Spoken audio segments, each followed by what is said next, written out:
Hi everyone, my name's Lydia.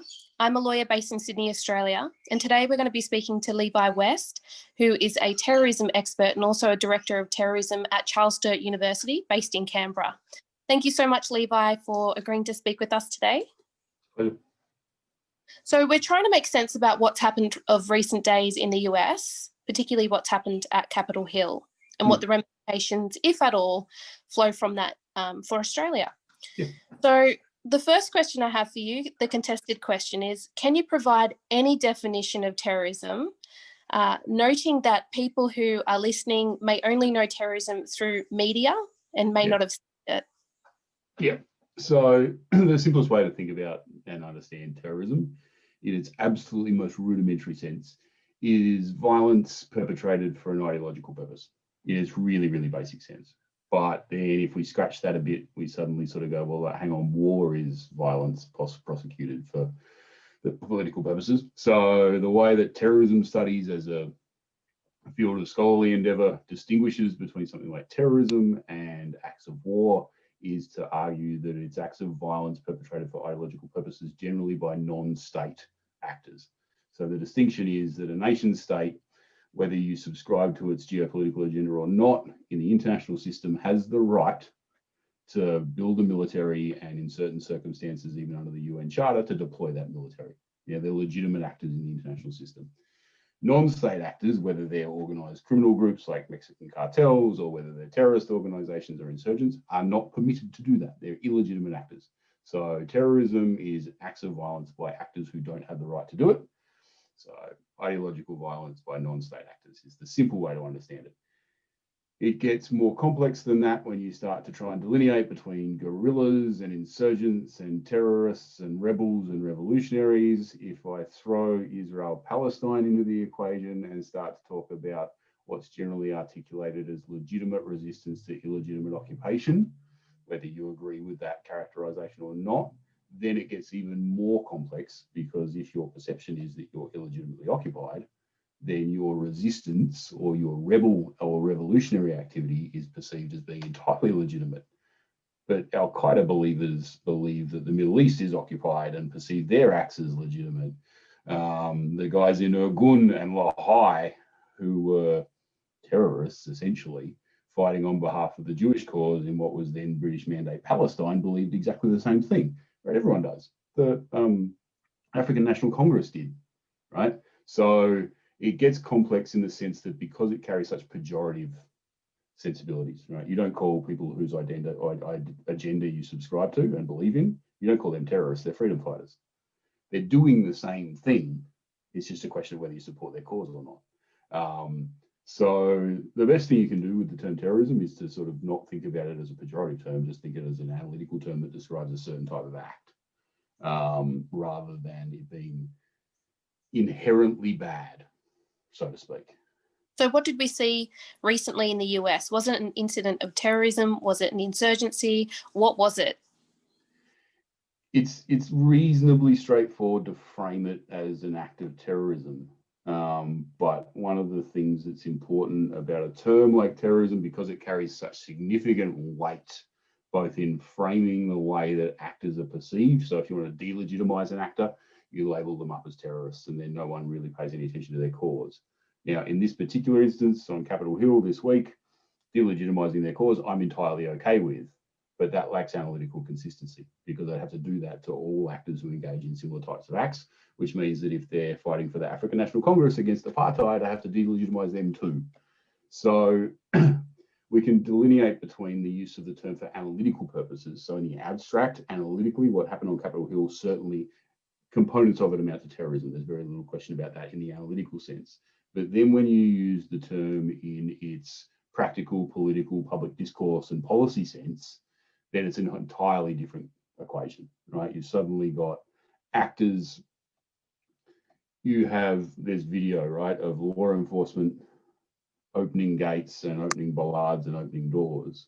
And if we start to call that a terrorist incident in the formal legal or investigative sense, then we open up a whole can of worms, especially given the role that the president played in giving a speech prior, calling on people to march on the Capitol. All of that gets very, very complex in terms of the legalities, the politics, and everything else.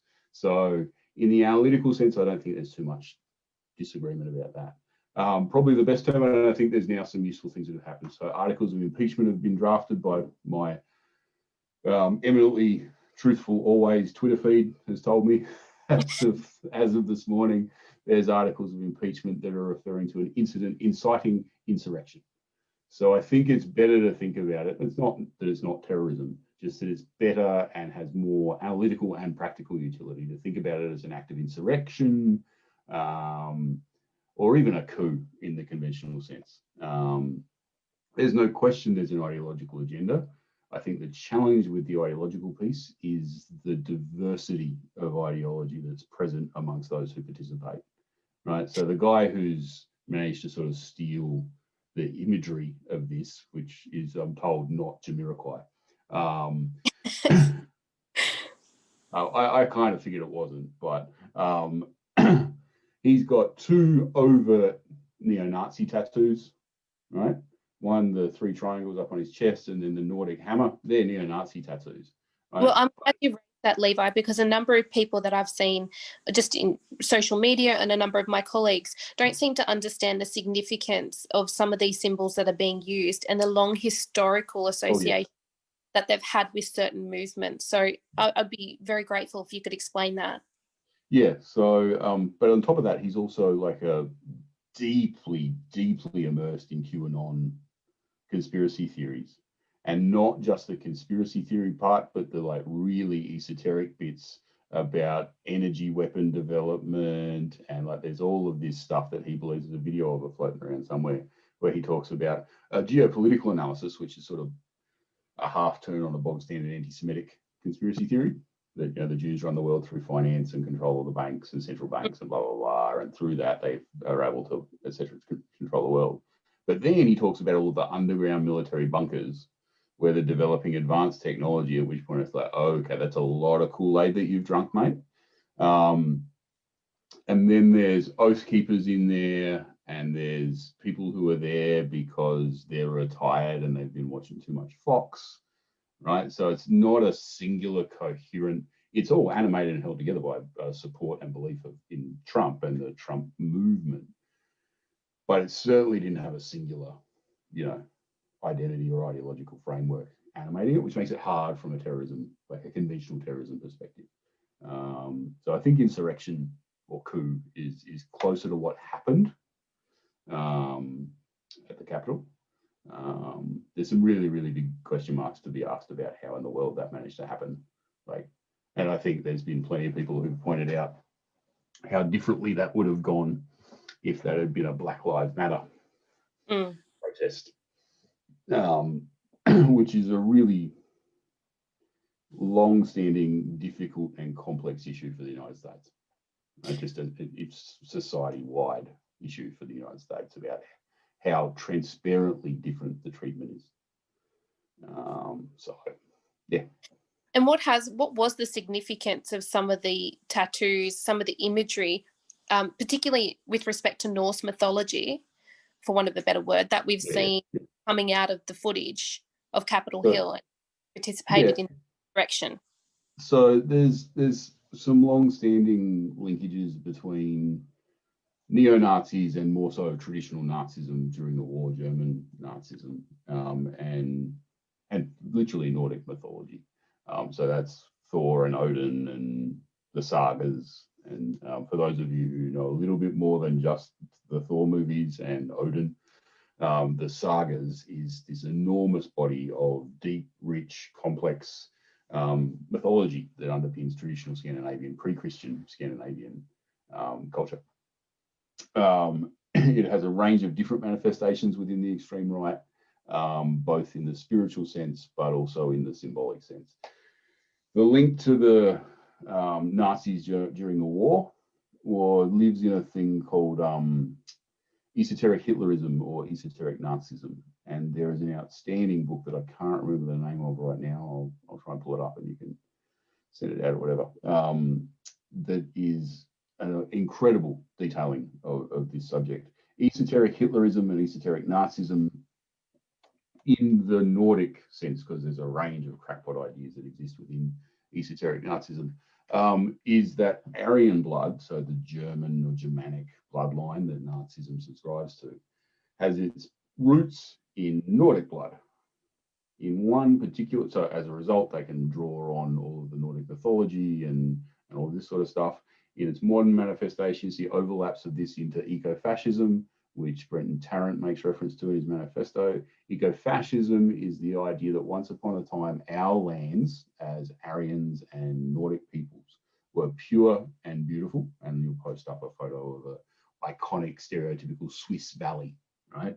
Like something out of The Sound of Music. And that if it wasn't for them, brown people / migrants, it would still be that way. And so the way to preserve, or at least get back to that pure, and that there is a special sort of spiritual linkage between us and our bloodline and the soil that we come from. So when they march in Charlottesville, in amongst you will not replace us and Jews will not replace us, what they were chanting blood and soil. This idea is an old Nazi slogan, which is this idea that our bloodline has a special linkage to where we're from, which ignores like the basic, expansion of humanity and Homo sapiens from Africa across the planet and the role that migration played in humans actually settling the place. And so from within that, Nordic symbolism and Nordic spirituality and Odinism and a handful of other manifestations wind up having a fairly significant presence. So probably the most well-known one these days would be the Black Sun or the Sonnenrad. So the Black Sun is on the front cover of Brenton Tarrant's manifesto, and it's on the dog tags that are hanging off of his backpack. The Black Sun or the Sonnenrad is originally a Nordic symbol, right? It gets co-opted by the Nazis. It gets built into the floor of one of the most impressive castles that the SS built during the war. It then gets appropriated by neo-Nazis. So then Thor's hammer, or a Celtic hammer, which is the one that the guy from DC this week has down on his midsection, commonly deployed as well as a symbol of varying sorts. The single best resource available for this stuff is the Anti-Defamation League's symbols database. Hate symbols, phenomenal. Goes through all of the weird and esoteric stuff, talks a bit about the history of this and how that came to be, and some of the classic ones like the white pride symbol, which is the cross inside the circle, and the weird stuff like Pepe the Frog and how in God's name did a cartoon character who wasn't drawn up to ever be deployed as a symbol of the alt-right. The Nordic stuff, much like a lot of the symbolism that exists, especially in the contemporary extreme right, is co-opted, right? So the extreme right takes this, which, the thing I find hilarious about this is that whilst it has meaning in a handful of circumstances, if you're a diver, this is how you, right? That's absolutely true. But unless it's like 1985 and I'm wearing fluoro shorts and hanging out with my 6 and 7 year old mates doing this, that's about the last time I saw anyone do that to mean that they were okay, other than in rare circumstances where you can't communicate verbally. But it gets co-opted, and that gives you a defense, right? Yeah. And what you've hit the nail on the head, because it's really dangerous, I think, to assume that the people who have been participating in the insurrection are just a bunch of people that share very the same views. They're homogenous. There's no differences in their political beliefs, their spiritual beliefs, if you can call it that. And I think that's a really good point to make. Yeah, I think it doing that runs the risk of of dismissing the idea that some of them didn't have legitimate grievances, right? I'm not trying to apologize for a bunch of neo-Nazi jackasses by any measure, but the suggestion that of the hundreds of people that were there, none of them had. I think one of the most difficult things with extremism and extremist ideas, especially at the moment where we have this pretty fundamentally broken information environment that everyone's existing in, is the ease with which someone can have an idea land in their Twitter feed or their Facebook page or whatever platform it is that they'll be on, because it probably won't be in a mass-produced newspaper, mostly. Shouldn't be. Unless it's cultural Marxism, which gets propagated left, right, and centre, as if it's true in mainstream newspapers in Australia and overseas on a semi-regular basis. The ease with which, via clicking on that, the algorithm then starts to feed them and feed them and feed them. There's a really amazing video floating around somewhere, and it's the guy who did the shooting at the pizza shop in DC, the Pizzagate shooter. And so Pizzagate's the precursor to QAnon. Now, we can make all kinds of assessments about his critical faculties and the quality of the education that he might have gotten, but he genuinely believed that what he was doing was going up there to free the children who were in the basement of the pizza shop. He genuinely believed that, in the same way that a jihadi action. That's right, and that if you accept those ideas, it can then get very difficult to not feel that you need to do something about that. I'm pretty sure that a whole number of those guys in that insurrection genuinely believed, as much as we obviously feel like they're, trampling on the Constitution and democratic ideals and everything else, a lot of them have been fed intentionally, in many instances, a narrative and a series of messages about how the election was fraudulent, was being stolen, and what they were doing, if that's the information that you've been consuming, was defending and saving the republic from tyranny, right? And so if you've had the highest office in the land endorsing crackpot conspiracy theory, I mean, the event itself is unsurprising, right? But when that's the message that's been sold consistently, like since before the last presidential election, he started laying groundwork so that if he lost, he could claim that the result wasn't legit. That's a 4, 5, 6-year-old narrative that's been consistently sold and reinforced by the campaign and by the president and so on and so forth. And then reinforced by Fox News in particular, but by others. And I think the other thing that falls, unfortunately, into this is that as much as the Washington Post and New York Times are great media publications, certainly when you stack them against Fox, the failure to consistently hold politicians generally to account for the things that they say when they're untrue is a deep and abiding problem in democratic politics all over the world. Right?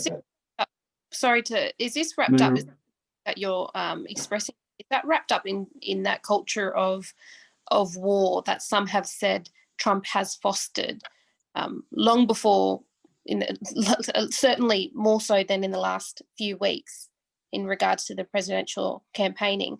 Is this related to that?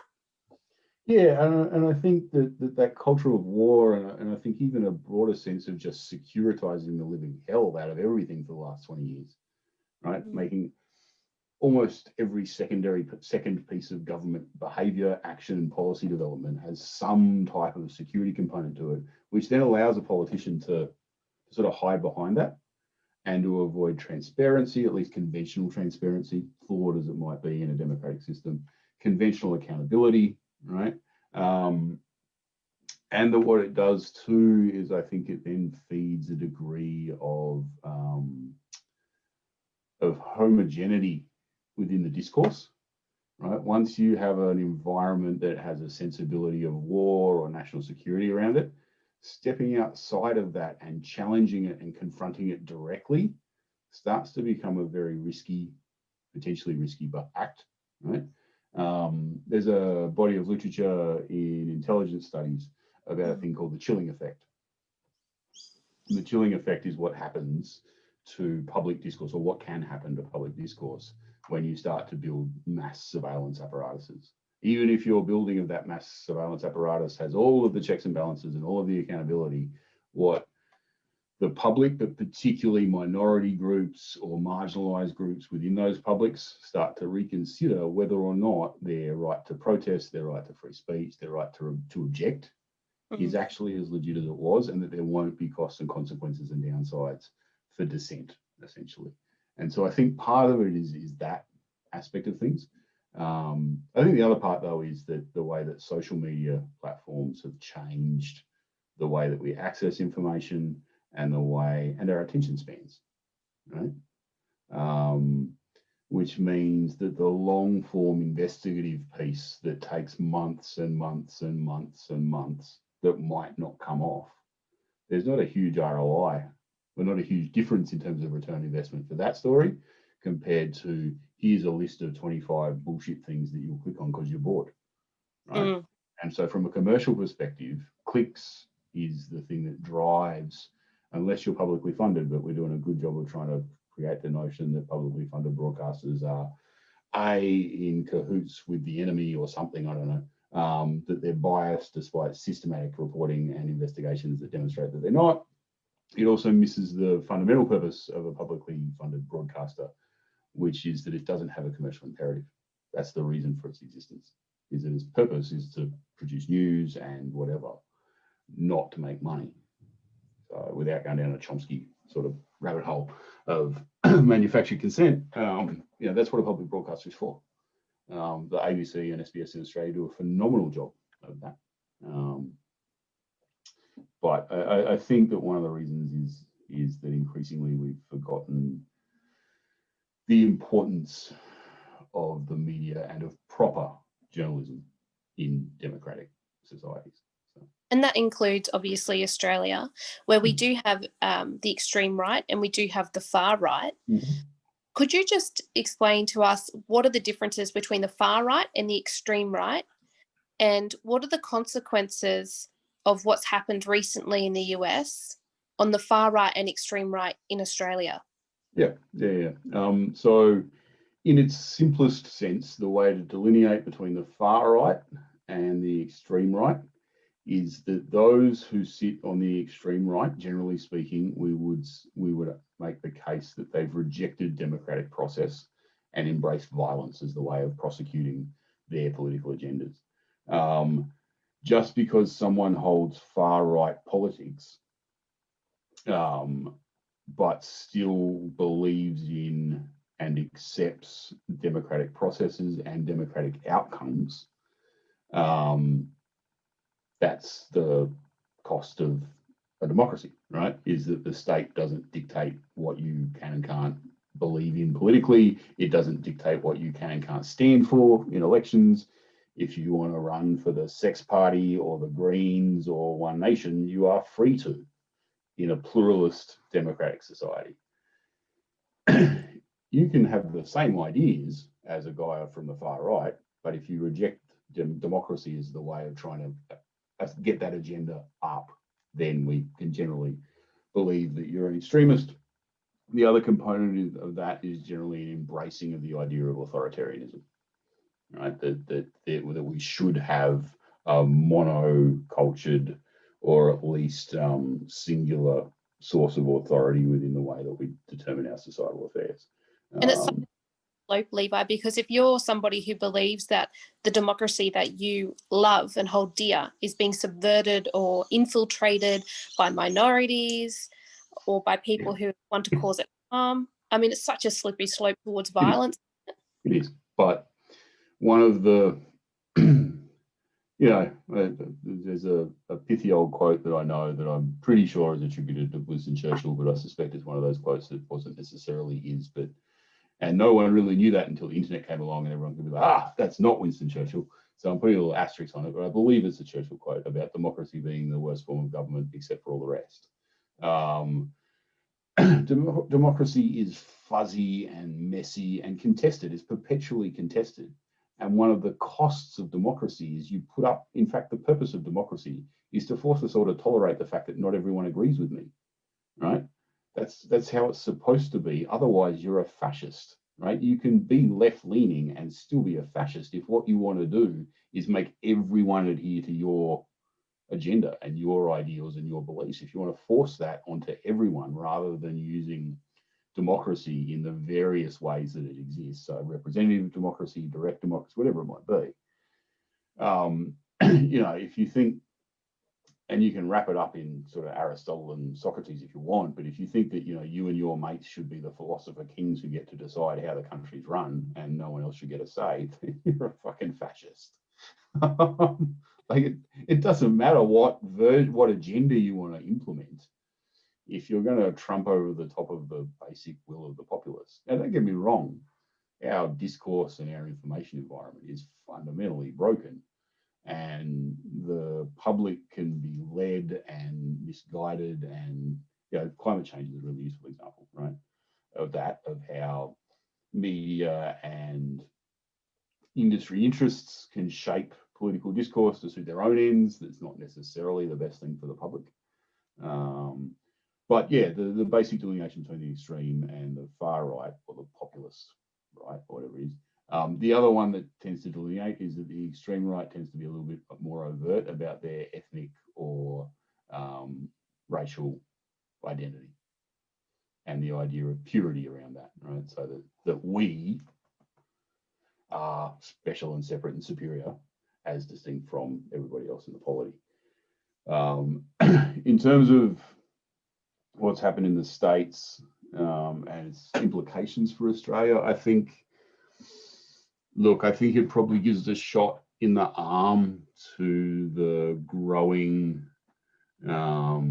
support base that exists, not just for Trump, but for that sort of universe of ideas that sits around Trump. So that would include everything from guys like, members of parliament posting stuff about whether it's anti-vaccination stuff, whether it's COVID conspiracy theories, whether it's anti-5G conspiracy theory stuff. It's kind of part of the same pot of soup. You tend to see an awful lot of correlation between people who anti-vaccination ideas, COVID conspiracies, support for Trump, so on and so forth. I think, and look, there's some really interesting, if you have a look at, there's two MPs in particular who are pretty overt about their positions on this stuff, and that's George Christensen from up in North Queensland and Craig Kelly from Victoria. Christensen in particular on his Facebook page is unapologetic about what I would call a completely inverted analysis of what happened at the Capitol, that I think most serious analysts anywhere in either academia or the national security apparatus of a government would consider to be at best willfully disingenuous, and if not fundamentally detached from reality, which includes the idea that these were Antifa guys all dressing up as Trump supporters. So it was a false flag operation. Yeah. And on that, sorry, Levi, on that issue about the conflation between the violence that we've seen by the far right or extreme right and the conflation of the violence that some people assert has come from the far left, their words, not mine. Why is it dangerous to conflate that, firstly? And secondly, is there any basis in the violence coming from the far left at Capitol Hill? Okay, so by my understanding, there's no evidence to support the idea that the event that happened on Capitol Hill this week was an Antifa operation masquerading as. Now, I can't say categorically that there weren't any Antifa, any left-leaning activists who, in the full awareness, because the event itself was completely transparent, didn't seek to buy a MAGA hat and show up at that with the intent of causing trouble. I can't say that categorically, but the idea that the event itself was a false flag operation is straight out bullshit, right? Yeah. No one has any meaningful evidence to support that proposition. Look, there is certainly in the United States, there is no question that there has been violence perpetrated by the extreme left of US politics. I don't think that's a particularly controversial thing to say. In a piece that my colleague and I wrote for The Conversation earlier this year, when the Trump administration was talking about prescribing Antifa, one of the things that we talked about was that it just simply didn't meet the thresholds necessary, that the violence that had been, and that it's not a homogenous enterprise, in the same way that what happened on Capitol Hill wasn't organised by a centralised hierarchical terrorist organisation. It's a social movement or something similar.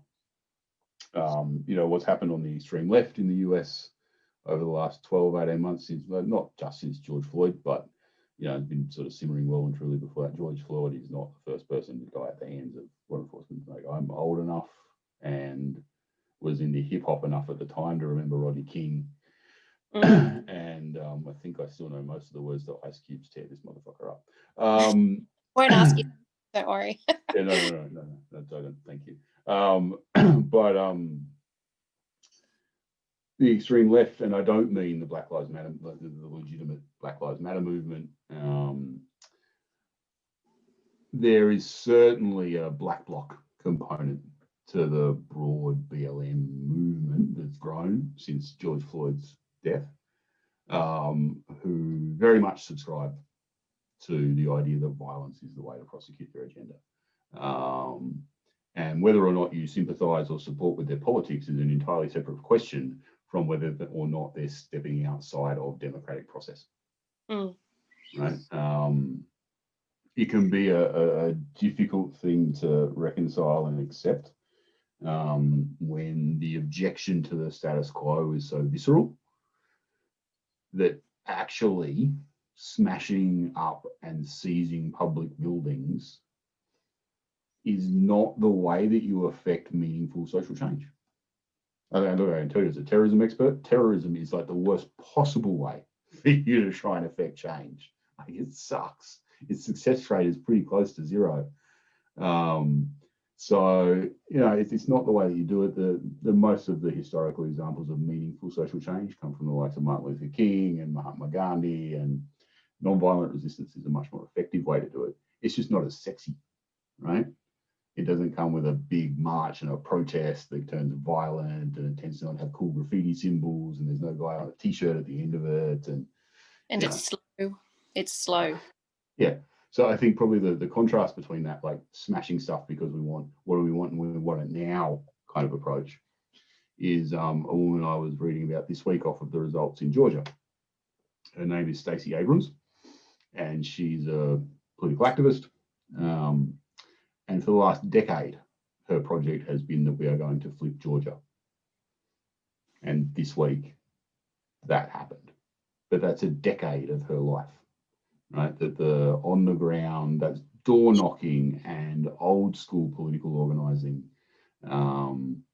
Because if you want real change, it's not about coercing people into it. That's not the game. So I think Australia's extreme right probably gets very excited briefly about this. And it probably makes the institutionalized elements of the very, very far right that exists in Australia and in Europe and in Brazil and in India and in Burma and in other places get a bit excited. It depends a lot, I think, on what the assessment is of the trajectory of democratic politics. I have a pretty pessimistic view about that, which is that we tend to think that democracy is like some sort of natural state of affairs that will always succeed and triumph because we're the good guys, because we've written that narrative about ourselves for a long time. When in actual fact, it's a blip in the history of humans governing themselves in some sort of way. There's been a small period where democracy has been the ascendant way of doing that in terms of where power lied or lay or still does or wherever it is. I think if we remain pessimistic about the trajectory of increasingly populist, authoritarian, fascist styles of governance, then this incident in DC will not necessarily wind up being as terrible as it looks right now. And you've touched on the role that women can play both in protecting democracy or advocating for social change peacefully.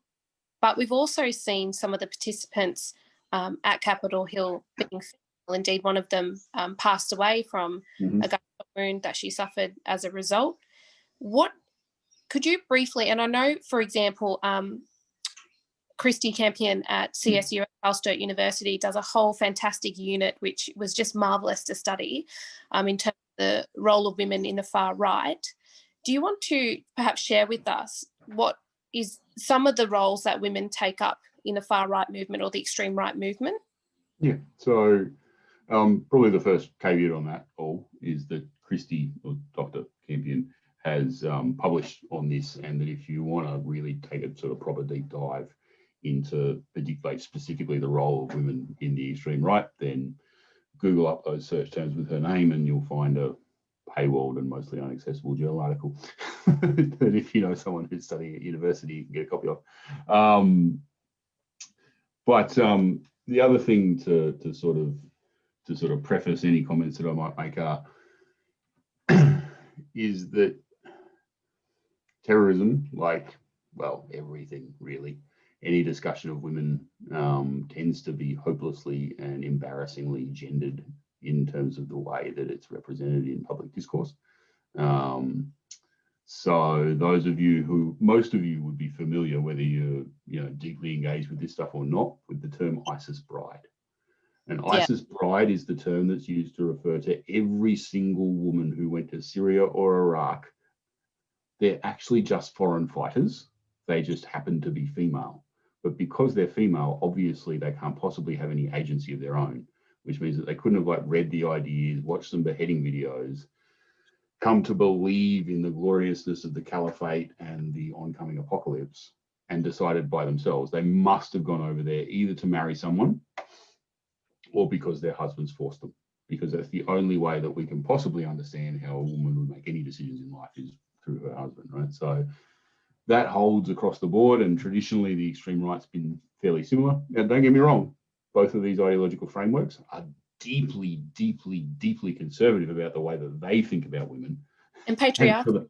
And for the most part, you weren't going to Syria to be a fighter if you were a woman. You were going there to cook food for the boys and to have babies and breed the next generation of ISIS fighters until the very, very, very late stages when they were running out of people, where they decided to issue a fatwa with no real meaningful authority to say that women can fight now. So that representation is not completely detached from the way that both the extreme right and the jihadist universes have tended to think about women. The extreme right, at least traditionally, has tended to venerate and celebrate women, but mostly as a home front exercise. So there is a terrible extreme right-wing magazine, the name of which I can't remember for the life of me. It's an Australian one, for women. And it's about how to make your own soap and how to make the label for the soap so that it's got a little SWAT sticker on it. It's the most, it's this hopelessly amateur hour publication, but it's that kind of content. And there's a whole branch of the extreme right that's into that sort of quasi-survivalist and prepper stuff about how to make sure that you can still. Neither of them have tended to spend a lot of time encouraging women to be operational, to engage in fighting or terrorist acts. And that's what I find interesting in terms of what we saw with the lady who passed away. Yeah. So the insurrection / protest, because I think it was genuinely a sort of combination of the two things. I'm not sure anyone set out to get into the building, certainly not necessarily to get into the Senate, right?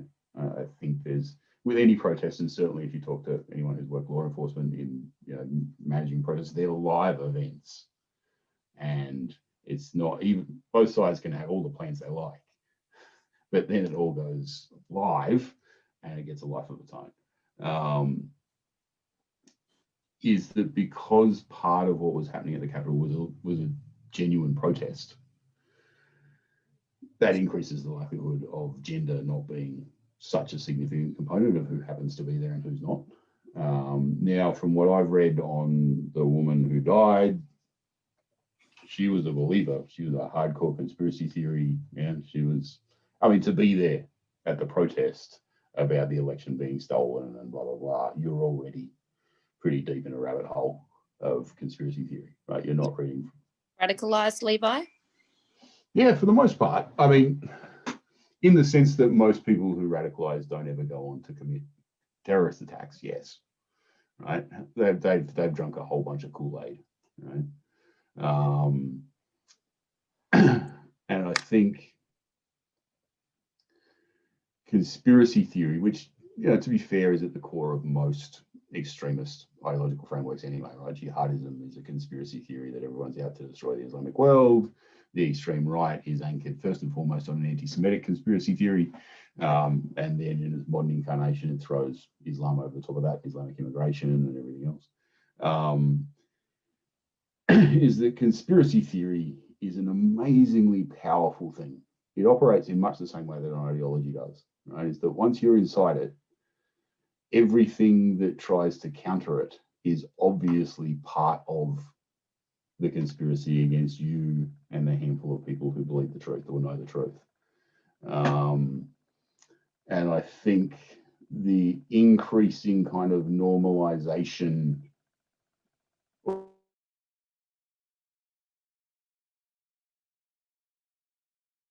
in contemporary discourse is exceedingly dangerous. Because if you can start to sort of hoodwink people about this idea that the election was stolen, then you can start to hoodwink them about just about anything, right? Yeah. And this is, Levi, like when you talk about, for example, the conspiracy theories becoming mainstream, and for want of a better word, the infiltration of those conspiracy theories amongst certain agencies or institutions. What we saw, there's some footage coming out of, for example, law enforcement opening up doors, and on the outside, without any critical assessment of it, it certainly looks like they're aiding people entering the building. Is that something that we should be concerned about with respect to the those conspiracy theories infiltrating certain agencies, whether it be law enforcement or not? Yeah, look, I think so. I think the first thing to really heavily caveat on that is that, as with any representation of anything, right, short of trawling through all of the video footage, it's difficult to make a reasonable assessment about that stuff, right? Taking a grab, the little Twitter video grabs, it's very dangerous to extrapolate out from that and draw substantive conclusions. But it certainly looks, and I've certainly watched and read a bunch of much more expert commentators on this stuff than me coming out of the US. And there's now investigations going on into how the Capitol Police responded and how other relevant agencies responded, and how this wasn't sort of identified in advance, that there was risks and threats associated with it. I think one of the things that's really important to keep in mind about conspiracy theories is that everyone's got that one friend. Yeah. Right? They're not necessarily jihadists or neo-Nazis, but there'll certainly be that one friend who either is pretty happy making Jewish jokes without being Jewish, which is the only people who should be making Jewish jokes. And even then they need to be funny, because otherwise it's just awkward and uncomfortable for everyone. Or whatever it might be. There's an outstanding video comedy piece done by it's either Juice Media or The Feed, and it's three girlfriends sitting down at a bar to catch up for drinks, and one of them is that friend, and she starts to talk about QAnon as her new, like, it's just replaced whatever it was the previous time. It's the same friend who buys into a pyramid scheme and timeshares and everything else, right? And that means that when you have hundreds of people show up at a protest event, or whatever we want to call it, there's a pretty good chance, and if you've got another couple of hundred people involved in it from the law enforcement and authority side, statistically, chances are that some of those people are going to subscribe to the same ideas. It's just by law of numbers, right? Law enforcement and the military draw their membership from the public, which means that all of the things that exist in the public, in all of us, exist in the military and law enforcement too, right? In proportionate numbers. So that's a really, really, really substantial challenge, I think, for, you know, look, I think the best examples is that Germany is currently running large investigations. Oh, that's not fair. Some pretty significant investigations into both law enforcement. They have shut down a unit within their special forces because they found that these guys were all subscribing to neo-Nazi ideas, you know, war memorabilia from the Nazis and stuff like that.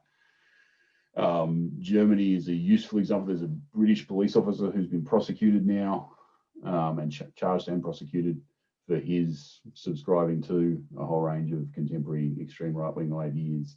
So the idea that it doesn't exist within law enforcement and the military is disingenuous, right? Like, unless you've done a complete survey of everyone in the entirety of your law enforcement and or military, then it's ludicrous to suggest that it doesn't exist.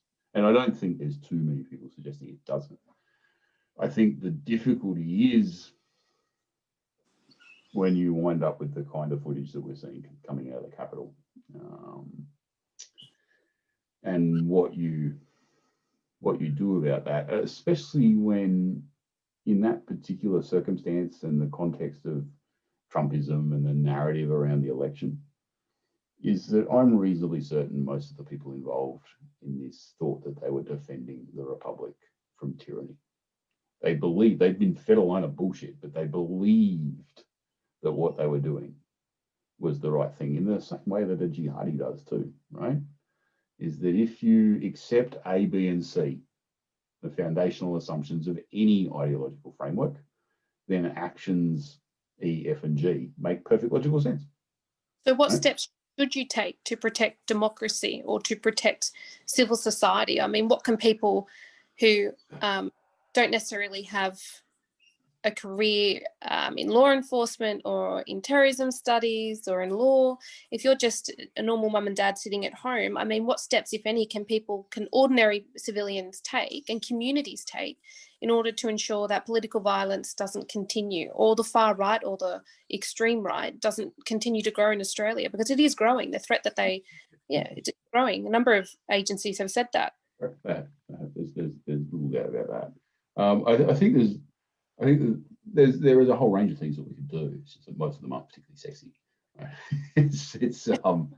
And if I was to wave my magical non-authoritarian, non-fascist wand and immediately implement a whole range of public policy, I would start with baseline,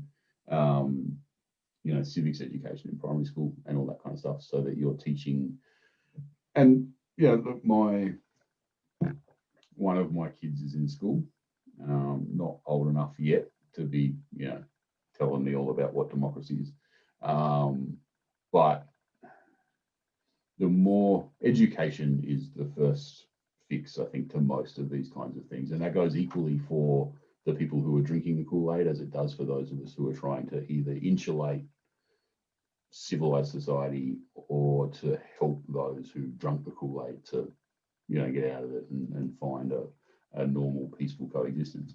And that's not necessarily just institutionalized education, right? That's peer education and all those sorts of things. There's probably two books that I would feed most people.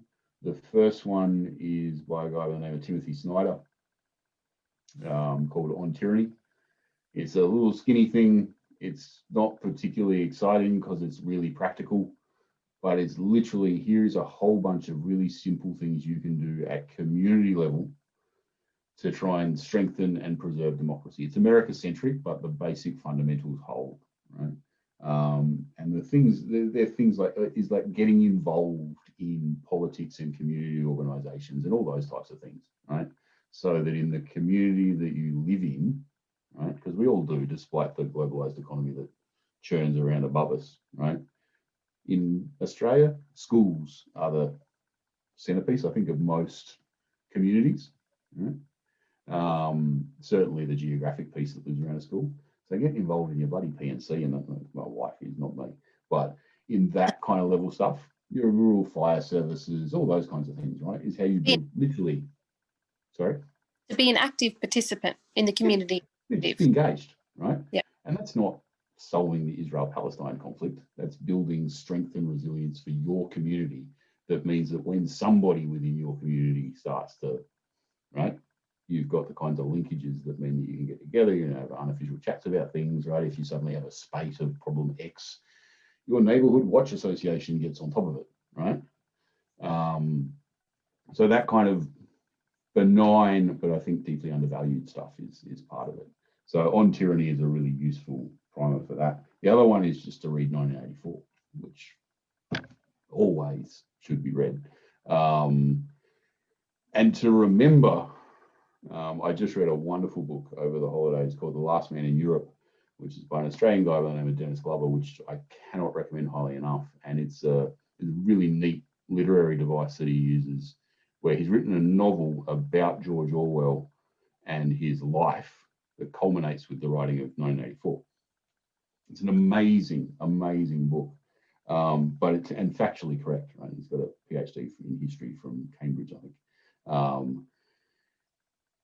1984 is a cautionary tale.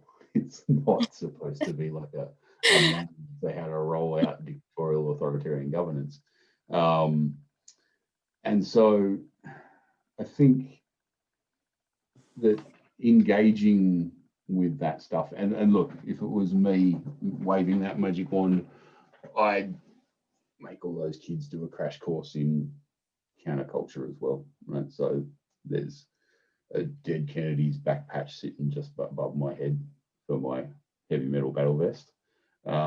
Is that going back and listening to things like The Clash and the dead Kennedys and learning about the political context within which they emerged, what they were protesting against, the power of cultural output.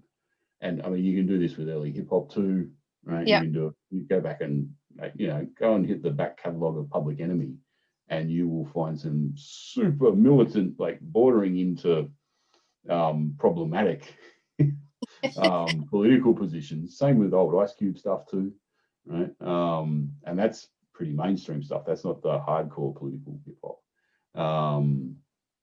There's a whole rich body of. You don't have to listen to Billy Bragg if you don't want to. You should, but it doesn't have to just be literary stuff. It doesn't have to be dry non-fiction content. There's a whole range of ways to sort of school yourself up on how we've resisted over the years, or how people have resisted over the years against drifts towards increasingly authoritarian governments. But I think the much more practical and sensible thing to do, other than listen to Rage Against the Machine and scream, is community level stuff, right? Is the stronger that you can make community level relationships, the more it means that your kids are playing with kids whose parents you know. And just from a paranoid parent's perspective, that's the first reason for doing that. But then that also means that you've got a community that's there that, for lack of a less glib explanation, when you need a cup of sugar, right? But it's also a good way to break down, people's preconceptions and concerns about people who live in their community, right? Because I remember going to meetings years ago now with an Islamic community organization of some description, and being asked what I thought of Australia's Islamic community, singular. Unity. Well, that was the first thing that I did, was to correct said Islamic organization, but was to then respond by saying, like, well, look, mate, I think mostly boring.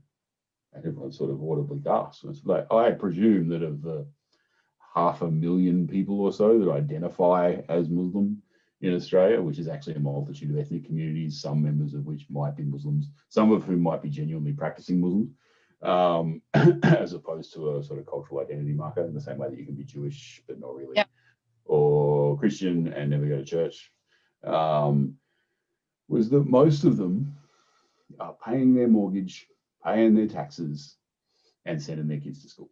That's what most people do, right? In a stable, pluralist, tolerant country like Australia, that's what most people do.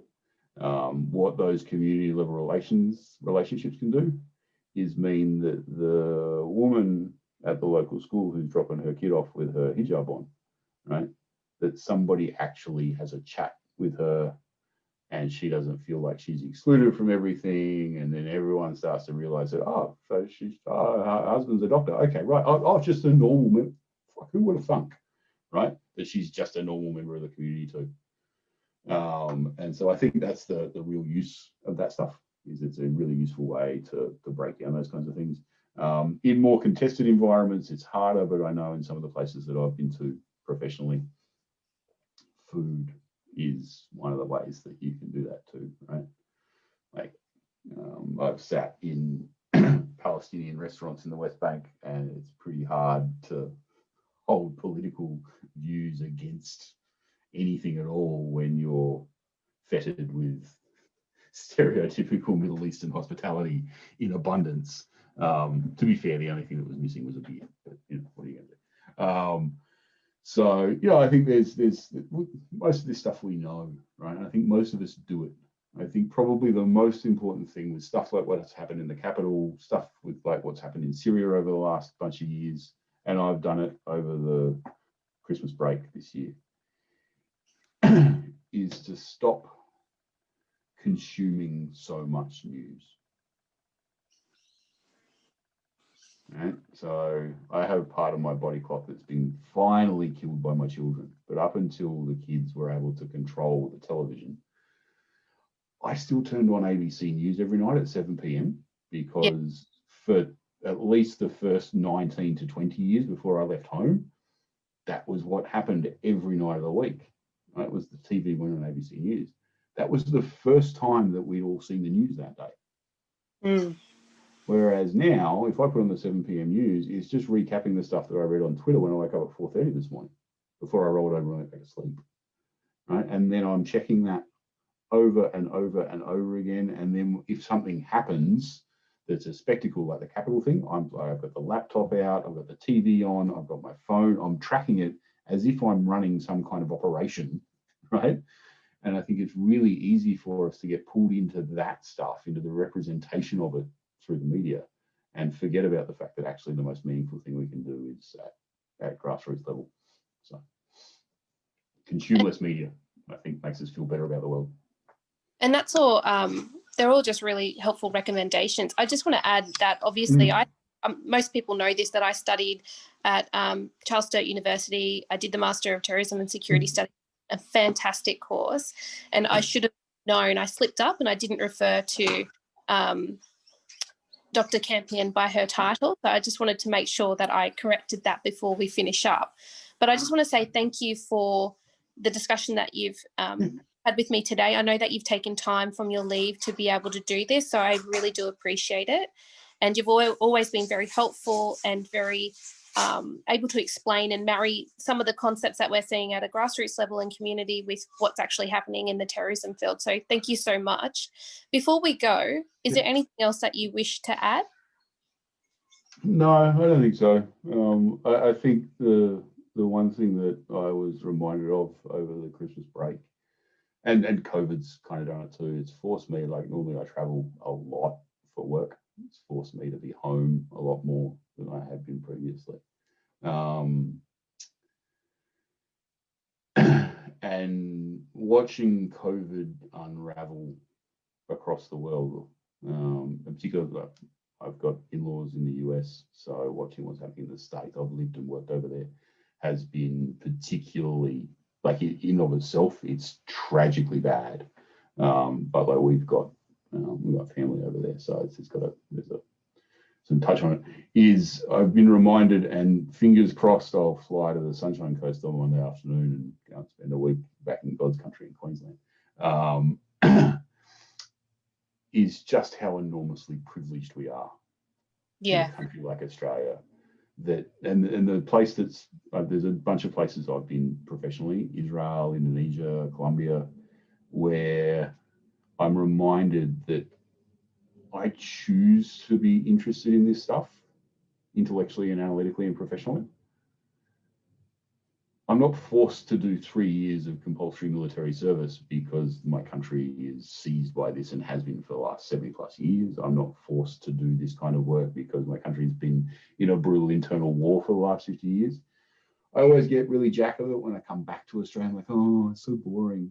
And then after a while, I'm like, oh, thank God. Right? Yeah. Is that, for all of its flaws, and they are numerous, very extensive even, I've only got to be reminded of the fact that I got 2 small kids, and I'm still reasonably confident that there isn't a better place in the world for them to grow up in terms of being safe. Yeah. These are all of the things that we've just talked about in all of their, infinite manifestations are for the most part reasonably once removed. They're not an existential threat to my existence. They're not an existential threat to your existence. They can be bad and they can be uncomfortable and they can be really bad as well. And I don't discount the way that this stuff plays out for communities and all those types of things. But when we stack it up and we zoom out and we have a little bit of a look at it from a global perspective, what's happening in Western Sydney, I'm in Canberra, so it doesn't really count, but in Melbourne or Sydney, I know where I'd rather be. And I think it's useful to remind ourselves of that every now and again, especially when we get into this stuff, into contentious global political issues. It's to be like, yeah, that's all pretty shit and pretty terrible. But hopefully on Monday afternoon, I'm going to go to the beach.